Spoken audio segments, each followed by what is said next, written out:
ICC ने टी20 world cup 2022 के schedule का ऐलान कर दिया है। इंटरनेशनल क्रिकेट काउंसिल ने रवां साल ऑस्ट्रेलिया में होने वाले टी20 वर्ल्ड कप के शेड्यूल का ऐलान कर दिया है, जिसका पहला मैच गुज़िश्ता वर्ल्ड कप का फाइनल खेलने वाली ऑस्ट्रेलिया और न्यूजीलैंड की टीमों के दरमियान 18 अक्टूबर को खेला जाएगा। आईसीसी टी20 वर्ल्ड कप के मैचेस 13 नवंबर तक जारी रहेंगे, जबकि इस इवेंट में कुल 16 टीमें हिस्सा लेंगी, जिन्हें 2 ग्रुपों में तकसीम किया गया है, जबकि कुल 16 टीमों में से 12 टीमों का फैसला हो चुका है।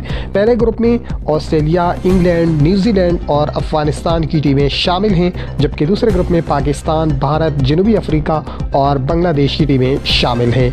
नामीबिया और श्रीलंका की टीमें क्वालिफाइंग राउंड खेलकर आने वाली 2 टीमों के साथ ग्रुप 1 में शामिल होंगी, जबकि स्कॉटलैंड और वेस्ट इंडीज़ की टीमें क्वालिफाइंग राउंड से आने वाली 2 टीमों के साथ ग्रुप 2 ज्वाइन करेंगी। टी20 वर्ल्ड कप में पाक भारत मुकाबला 23 अक्टूबर को मेलबोर्न क्रिकेट ग्राउंड में खेला जाएगा। वाज़ेह रहे कि गुज़िश्ता साल मुनक़्क़द होने वाली टी20 वर्ल्ड कप में पाकिस्तान ने भारत को धूल चटाकर भारत का घमंड तोड़ दिया था। आईसीसी टी20 वर्ल्ड कप 2022 में कुल 45 मैचेस खेले जाएंगे, जो ऑस्ट्रेलिया के मुख्तलिफ शहरों के मुख्तलिफ स्टेडियम में मुनक़्क़िद होंगे।